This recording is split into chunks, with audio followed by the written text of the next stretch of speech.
আল্লাহ রাসূল সাল্লাল্লাহু আলাইহি ওয়াসাল্লাম বলেছেন, 5টা বিষয় আসার আগে 5টা জিনিসকে কাজে লাগাও। তার মধ্যে একটা হচ্ছে শাবাবাকা ক্বাবলা হারামিক, বার্ধক্য আসার আগে যৌবনকে কাজে লাগাও।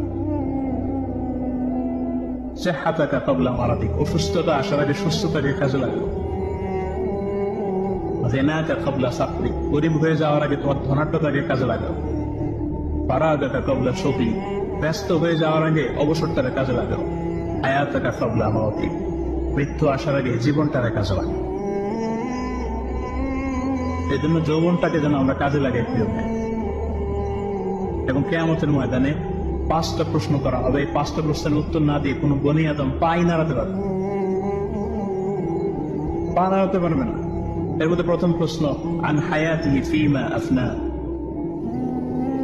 তার জীবনটা সে কোন কাজে লাগিয়েছে। ও আন শাবাবিহি ফীমা আবলা, জীবনের মধ্যে যে যৌবন ছিল ওই সময় কি করছে। তো সে কি ইসলামের বিরুদ্ধে তার কাজ করেছে, আরাম কাজগুলোতে সময় ব্যয় করেছে, আরাম ব্যবসা করেছে, আরামের সাথে সম্পৃক্ত ছিল, ইসলাম বিরোধী গোষ্ঠীর সাথে সম্পৃক্ত ছিল। আপনাদের জিজ্ঞেস করা হবে যে যৌবনের সময়টা আপনি কি কাজে লাগিয়ে, নাকি ইসলামের পক্ষে ছিল, যা করেছে ইসলামের পক্ষে কাজে লেগেছে। সম্পদ থেকে উপার্জন করেছে, কোথায় ব্যয় করেছে, যতটুকু জেনেছে ততটুকু মেনেছে কিনা। এই 5টা প্রশ্নের উত্তর দেওয়ার আগে বনি আদম কিয়ামতের ময়দানে পাই নাড়াতে পারে।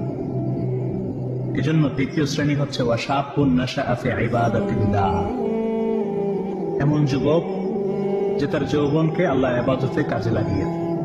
এজন্য যৌবনটাকে যেন আমরা কাজে লাগাই। মনে থাকবে সবাই কিন্তু আপনারা যুবক, এই সময়টা পাবো না, আমরা মিস করবো কিছুদিন পরে। এই যে কুচকুচে কালো দাড়ি, আপনার কি মনে হয় আজীবনে কালোই থাকবে? তাহলে আমাদের দাদার গুলা সাদা করলো কে, নানার গুলা সাদা করলো কে? এই বয়সে যাওয়ার পরে এই কুচকুচে দাড়ি, কালো চুল, এগুলো কি হয়ে যাবে? সাদা হয়ে যাবে। এটাই জীবন। সো সময়টাকে যেন আমরা কাজে রাখি। আমরা যেন অন টাইমে জামাতের সাথে সালাতগুলো যেন আদায় করি, কোন হারাম কাজের সাথে যেন আমরা সম্পৃক্ত না হই। খুব হিসেব করে করে আমাদের এই যৌবনের চমৎকার সময়টা যেন আমরা কাজে করি।